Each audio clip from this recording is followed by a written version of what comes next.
Ho there, stranger. How goes it? 'Tis a miserable day if ever there was one. You were wise to seek refuge within an inn such as this. A glittering light in a city of darkness. Forgive my intrusion, stranger. I am merely passing time whilst the innkeeper prepares my room. My journey has been long and I am weary. May I sit? You are too kind.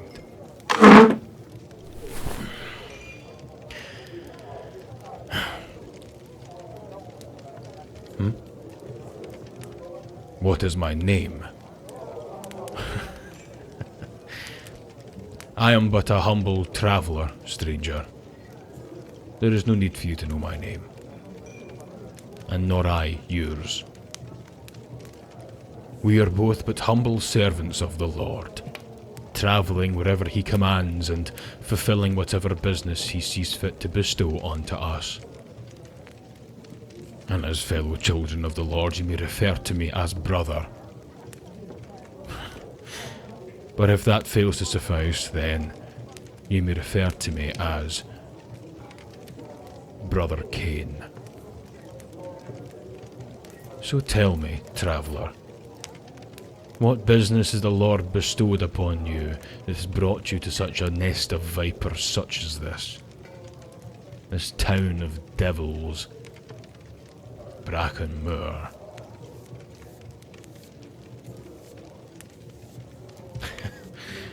Your business is your own. I see. Do you perhaps not feel the same calling to the Lord as I?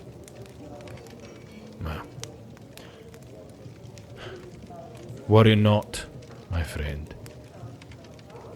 The Lord will come to you when the time is right. For the Lord does good unto them that wait for him, to the soul that seeketh him. It is good that one should both hope and quietly wait for the salvation of the Lord. It is good for a man that he bear the yoke in his youth. He sitteth alone and keepeth silence, because he hath borne it upon him. Putteth his mouth in the dust, if so be that there may be hope.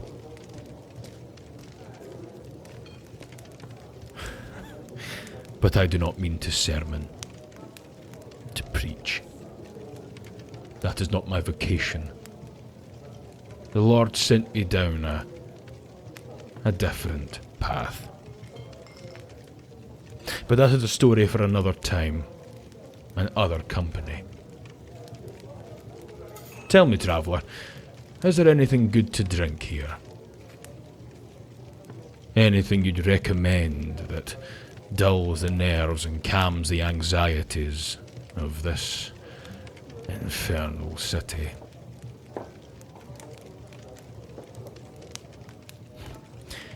You are yet to order. I see. You have been sitting for some time. Is it perhaps not your indecisiveness, but your lack of funds that prohibits you from making a decision? Oh no, make no mistake. There is no shame in it. Blessed are the poor, for theirs is the kingdom of heaven. Blessed are they that mourn, for they shall be comforted. Blessed are the meek, for they shall inherit the earth. You may have not 2 coins to rub together in your pocket, but if you trust and believe in the Lord, then in my eyes you are the richest person to ever walk the earth. And despite what comes out of your mouth, I see a goodness in your heart. A goodness that I am inclined to reward with charity. I will order us a drink. I have a particular favourite for such a time as this, for such a stormy and uncertain night.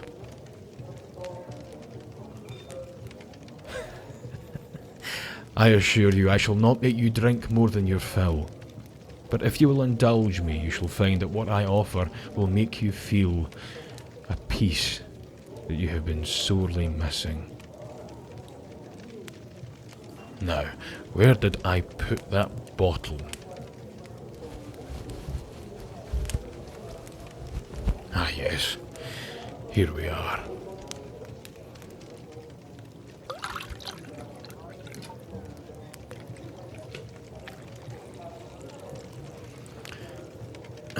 Now, before we drink, I would like to ask you a couple of questions, if you would indulge me. You are too kind.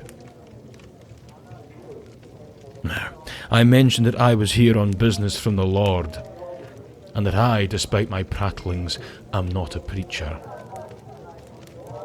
I am sent here by the Lord to hunt on his behalf, for I have been given authority to trample on snakes and scorpions, and to overcome all the power of the enemy, for nothing shall harm me.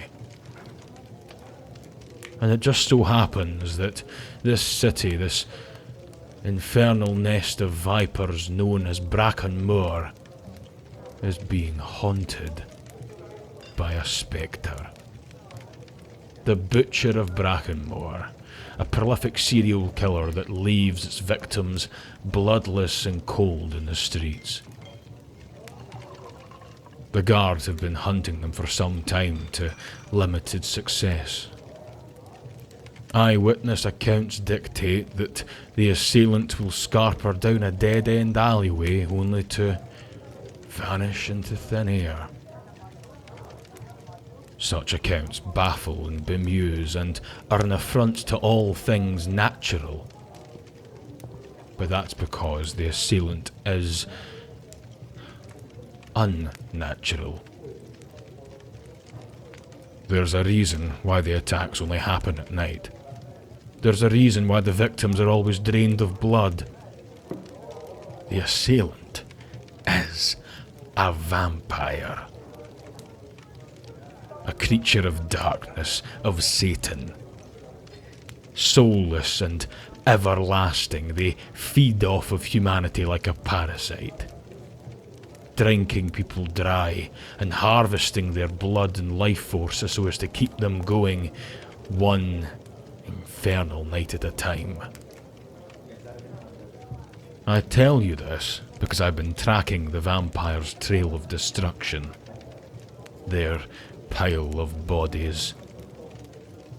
They've been moving further and further into the city, to the point now where they could not attack and then withdraw to the outskirts in one evening. That means the vampire is somewhere within these city walls. They started on the outskirts, feasting on homeless vagrants, people with no one to miss them. But they've been working their way closer and closer to the city centre. And the closer they came to the city centre, the earlier the time of death was reported of the victims. And now, just mere streets away from the central cathedral, we have our first night where there's been 2 victims. That lets me know that the vampire has been attacking victims closer and closer to wherever its hideaway is. It's getting bolder, but in doing so it has revealed its hand, and it's given me a 3-mile radius of where its potential hiding spot could be. Its lair of sin. Make no mistake, however, a vampire's lair is indistinguishable from any other building. It may even be populated with the living. Vampires are masters of blending into normal society. They can live in an area for decades, even centuries, before they're spotted and have to flee. No, it wouldn't be somewhere overt like an abandoned building or such. It would be somewhere bustling, somewhere busy, with plenty of foot traffic to cover their trail. It would be somewhere like this very inn. Tell me, traveller, how long have you stayed here for now?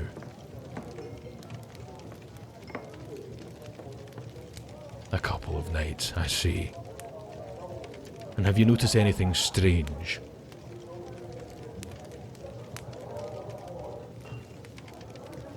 No. Are you being honest with me?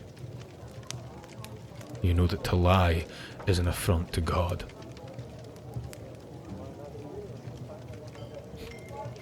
I see. I can't help but notice that you are a little pale, shaky, clammy even. Are you quite well, my friend?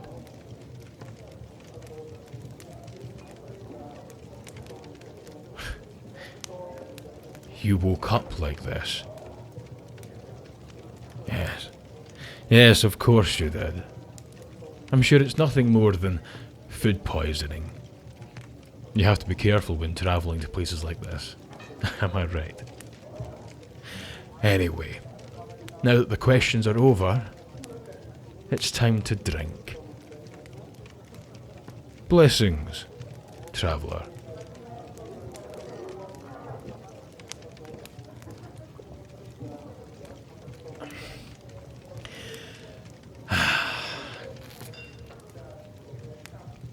What do you think?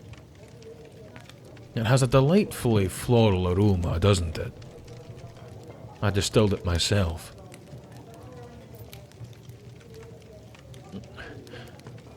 Are you all right, my friend? You're looking a little faint. Perhaps we better get you to your room. I'm sure a quick nap will have you right as rain in no time. Oh there, friend. Careful, do not stand up so quickly. You're looking a little faint, like you're just about to...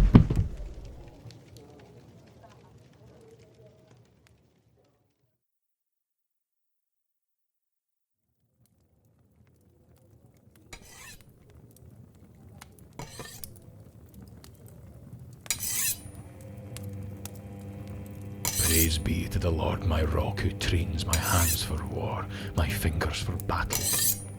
He is my loving God and my fortress, my stronghold and my deliverer, my shield in whom I take refuge, who subdues peoples under me. Lord, what a... Ah, so you're awake. Don't try and get up. You'll find yourself to be still quite incapacitated.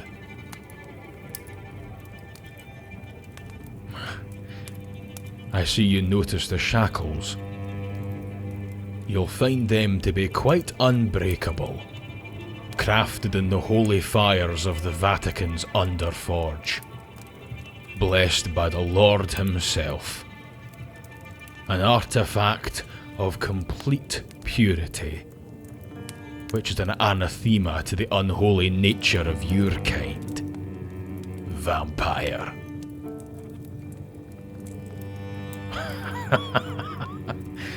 Don't look so confused.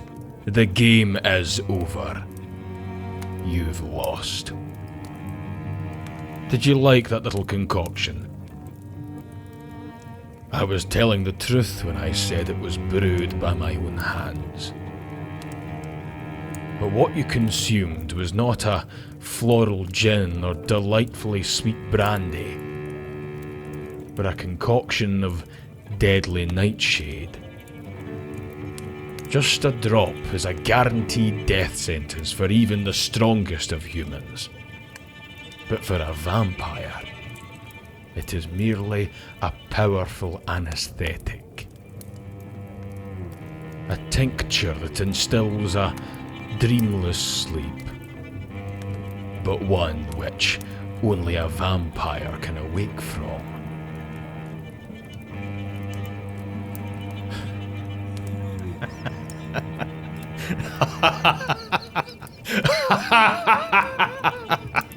Are you truly going to sit here and lie to me and say that you have no idea of what I speak?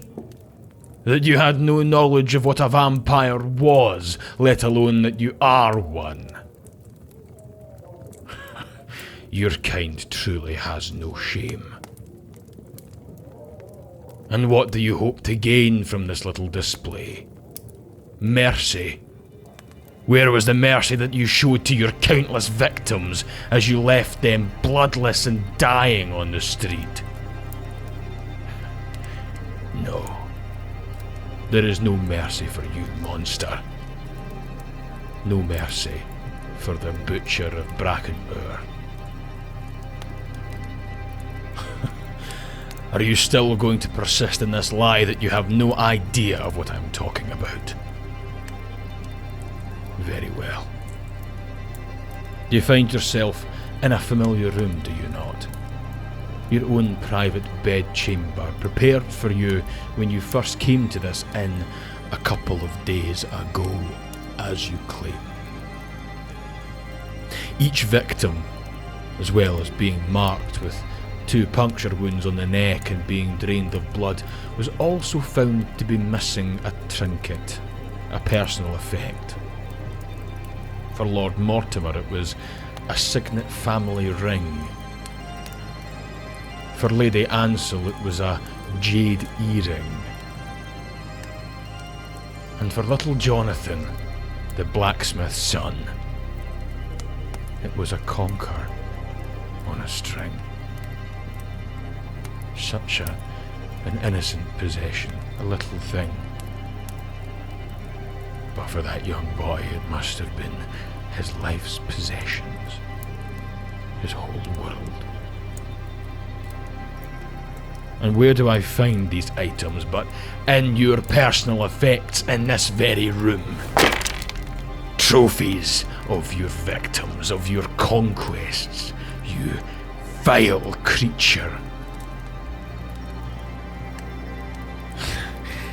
You have no idea how they got there. Of course, why am I not surprised? Does your decency really escape you so that you can't even admit when you're caught? Lying until the end. I'd expect nothing less from your kind. Well, rest assured, you may attempt to hide the truth from me, but you cannot hide it from the Lord, with whom you shall very soon be standing before, and will have to provide an account of your sins. Pray that he is more merciful than I, for this dagger will find your heart. Rest now, vile creature.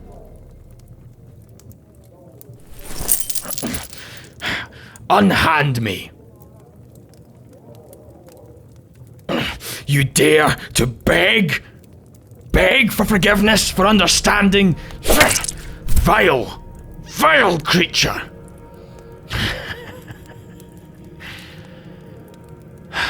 That slice was but a taste of what is in store for you. Now accept your fate. Ask of me, and I will give you the heathen for thine inheritance, and for thy possession the ends of the earth. They shall break them with a rod of iron, they shall dash them to pieces like a potter's vessel. Be wise, if all ye kings, be admonished, ye judges of the earth. Serve the Lord with fear, and rejoice with trembling. Kiss the Son, lest he be angry, and ye perish in the way, when his wrath is kindled but a little. Blessed are all those that put their trust in him. You will not get away from me so easily, vampire. Make your peace, because you die now.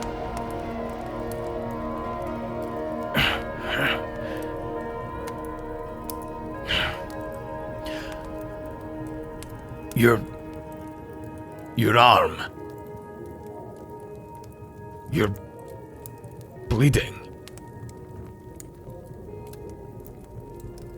No. No, you don't understand. Your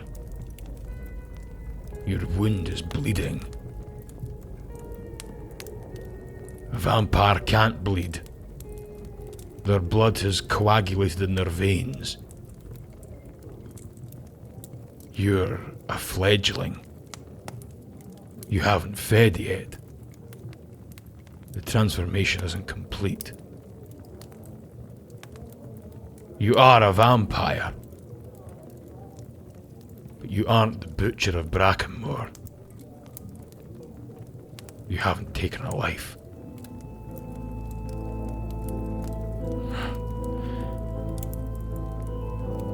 I don't understand. How can this be? How can these personal effects be in your room? These trophies of victims? Why does every avenue of evidence point towards you, mark you as guilty? Why would your room possibly contain... Because they were planted. The effects were planted. You are a plant. You're a scapegoat, a sacrificial lamb, meant to avert my attention. I kill you, I assume the job's done, and I leave. And the one who would have had the ability, the capabilities to construct such a convoluted plan, they would have to have access to the building, to the room, to this very inn. The innkeeper. It all makes sense now. This inn is his lair. He's travelled to the outskirts before, but the closer we get to the city centre, the closer we get to this inn. And when he realised that his sins had attracted a hunter, he turned you during the night. Made you a vampire and pointed all evidence towards you, hoping that your death would free him of suspicion, would allow him to continue his ways. Yes, it all makes sense now.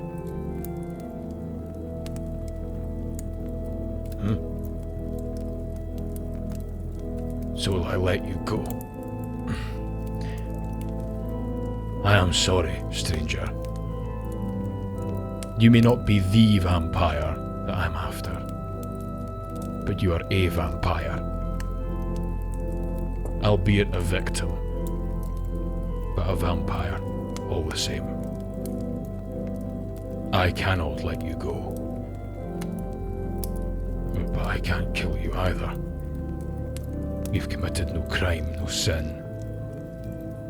You are just as much a victim as any other that has suffered death at the hands of this creature. The only difference is that you must carry on with your existence. You must wander the earth in a half-life, a soulless fog. This is a conundrum that is beyond me and my wisdom. I will stick to what I know. I shall confront and kill this innkeeper, the butcher of Brackenmoor. Then I shall bring you before the Elder Council of the Holy Order, and they shall decide your fate. For what it's worth, I am truly sorry. Rest now, stranger. I must confront the monster that goes bump in the night.